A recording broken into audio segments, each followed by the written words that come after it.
Paris کے مشہور زمانہ عجائب گھر لوور میں پتھر کی ایک لاٹ شیشے کے ایک باکس میں محفوظ کی گئی ہے۔ یہ لاٹ اس عجائب گھر کا سب سے نادر اور نایاب مخطوطہ ہے۔ یہ لاٹ 8 فٹ لمبی اور 3 فٹ موٹی ہے۔ اس کے بالائی حصے پر ایک انتہائی بامعنی منظر کندہ کیا گیا ہے، جس میں بابل کا سب سے اہم دیوتا مردوک بڑے جاہ و جلال کے ساتھ ایک تخت پر رونق فروز ہے۔ اس کے سامنے بابل کا حکمران حمورابی نہایت ادب سے کھڑا ہے۔ وہ دائیں ہاتھ سے دیوتوں کو سلام کرتے ہوئے بائیں ہاتھ کو اپنے پیٹ پر رکھے ہوئے دیوتا مردوک اسے ضابطۂ قوانین کا تحفہ عطا کر رہا ہے، جو لاٹ کے بقیہ زیری حصے پر اکادی زبان میں کندہ ہے۔ یہ نادر و نایاب مخطوطہ جو پتھر کی ایک لاٹ پر کندہ ہے، دراصل حمورابی کا ضابطۂ قوانین ہے، جسے کئی مورخین دنیا کا پہلا تحریر شدہ ضابطۂ قوانین بھی کہتے ہیں۔ اس زمانے میں چونکہ چھاپے خانے اور اخبارات نہیں تھے، لہذا سلطنت کے اہم قوانین اور احکامات پتھر کی لاٹوں پر کندہ کرا کے مندروں میں یا شاہراہوں پر نصب کر دیے جاتے تھے، تاکہ لوگ اپنے حقوق کی قانونی حیثیت سے آگاہ رہیں۔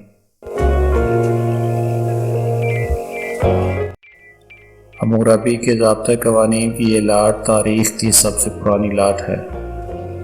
یہ بعض مورخین کے مطابق 1950 قبل مسیح اور بعض کے نزدیک 1788 قبل مسیح میں حمورابی کے حکم پر سپر کے مقام پر شمس دیوتا کے مندر میں نصب کی گئی تھی۔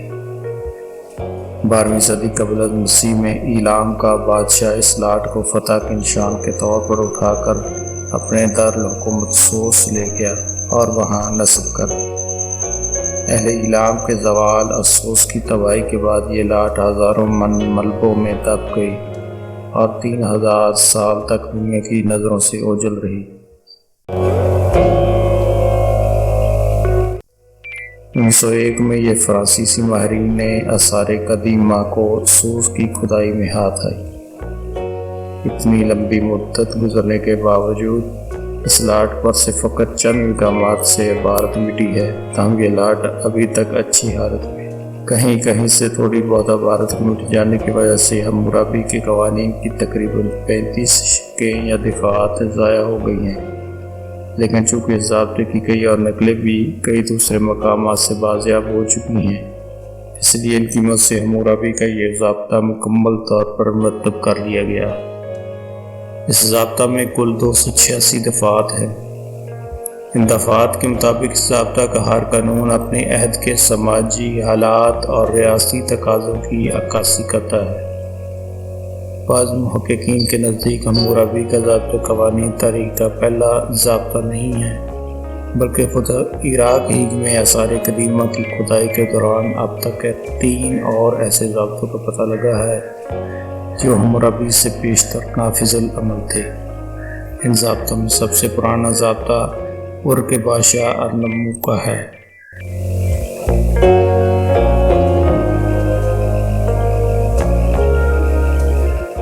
یہ ضابطہ حمورابی سے تقریباً 400 برس پہلے 2133 قبل مسیح میں وضع ہوا تھا۔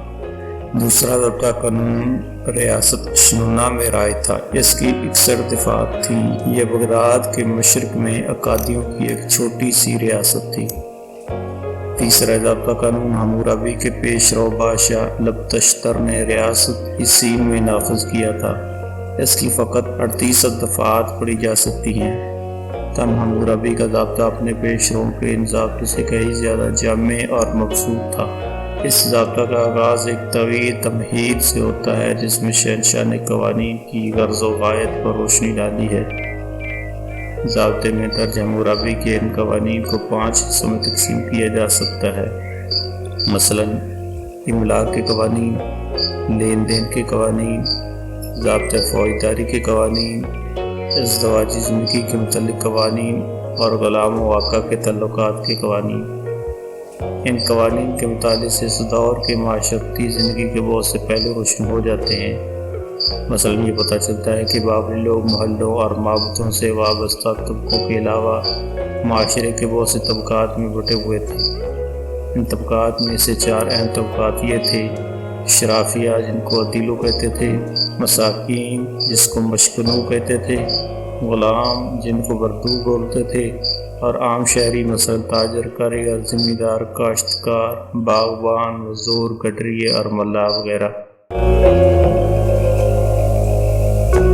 اشرافیہ سے مراد شاہی خاندان کے افراد اور امراء تھے۔ مساکین وہ طبقہ تھا جس سے فوجی خدمات کے عوض جاگیری اور دوسری مراعات حاصل تھیں۔ غلام عام طور پر جنگی قیدیوں میں سے بنائے جاتے تھے یا پھر سود کی وجہ سے مقروض لوگوں کو غلام بنا لیا جاتا تھا، لیکن غلام آزادی حاصل کر سکتے تھے۔ اس عہد میں سزا اور جزا کا تعین سماجی رتبے کے لحاظ سے کیا جاتا تھا۔ مثلاً ایک ہی جرم کی سزا غلام کے لیے ایک آزاد شہری کے مقابلے میں کہیں سخت اور زیادہ تھی۔ حموربی کے ان قوانین میں سب برابر نہیں تھے۔ جیسے آج بھی دنیا کے طبقات زیادہ سماجوں کے قوانین کی نظر میں تمام انسان ہرگز بھی برابر نہیں ہیں۔ حموربی کے قوانین میں سزا کی دو قسمیں تھیں، جسمانی سزا اور مالی سزا۔ جسمانی سزا میں سب سے بڑی سزا سزائے موت تھی، جو کم از کم 35 جرائم پر دی جاتی تھی۔ یہودیوں کے قانون موسوی کی مانند حموربی کے عہد میں بھی جان کے بدلے جان اور آنکھ کے بدلے آنکھ کا قانون رائج تھا، مگر اس کے ضابطے میں بعض ایسے قوانین بھی ہیں جو صرف زبانی جرائم کے خلاف بھی سزائیں تجویز کرتے ہیں۔ مثلاً اگر ایک بیٹا باپ سے کہتا ہے کہ تم میرے باپ نہیں ہو تو اس کا ہاتھ کاٹا جا سکتا تھا۔ اتنے قدیم زمانے میں بھی مکان کرائے پر دیے جانے کا رواج تھا۔ آج کل کی طرح اس زمانے میں بھی مکان کرائے پر دینے سے پہلے ایک کرایہ نامہ لکھوایا جاتا تھا۔ اس کرایہ نامے پر مالک مکان، کرایہ دار اور گواہان کے دستخط ہوتے تھے۔ حموربی کے عہد کی ایک لا ایسی ملی ہے جس پر ایک کرایہ نامہ کنندہ ہے۔ یہ دنیا کا سب سے قدیم تحریری کرایہ نامہ ہے۔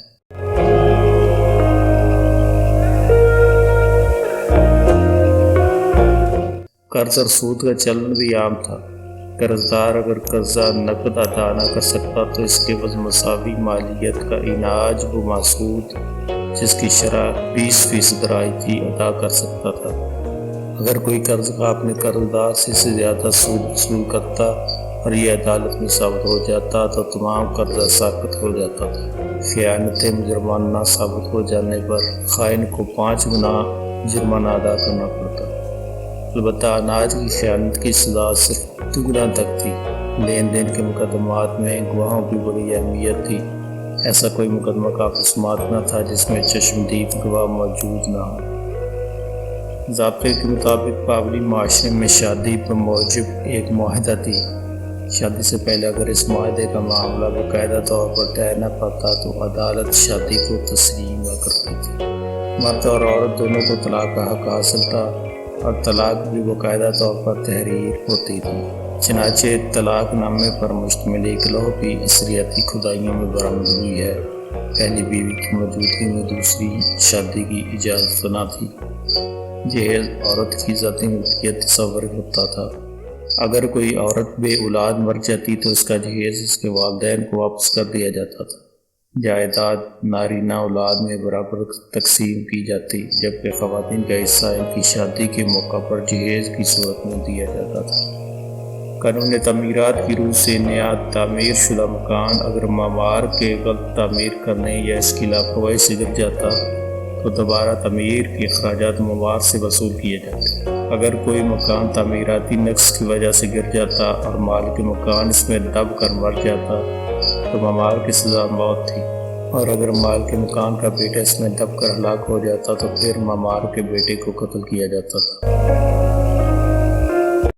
ہڈی جوڑنے اور عملی چلائی کے دیگر آپریشنوں کی باقاعدہ اجرت مقرر تھی۔ مویشیوں کے علاج کے لیے بھی باقاعدہ پیشہ ور طبیب ہوتے تھے اور ضابطے میں ان کی اجرت بھی دی گئی ہے۔ اگر کوئی مویشی جراح کے ہاتھوں دوران عملِ جراحت مر جاتا تو جراح مالک کو جانور کی چوتھائی قیمت چکانا پڑتی تھی۔ حموربی کے ضابطۂ قوانین کا اختتام ان کے اس خود استائی کلمات پر ہوتا ہے: میں نے دشمن کو بیخ و بن سے اکھاڑ پھینکا، میں نے جنگ کا خطرہ ختم کر دیا۔ اپنی رعایا کو پرامن بستیوں میں آباد کیا تاکہ وہ دوستانہ زندگی بسر کر سکیں۔ کسی کی مجال نہ تھی کہ جوان پر دھونس جماتا، عظیم دیوتاؤں نے مجھے حکم دیا۔ پس میں وہ مہربان گڈریا بنا جس کے اعصاب میں خیر ہے، میرا سایہ رحمت میرے شہر پر۔ میں نے عرض سمیر و اوقات کے باشندوں کو اپنے دل میں جگہ دی ہے، میں نے ان پر امن سے حکومت کی، میں نے اپنی طاقت سے انہیں ہر آفت سے بچایا۔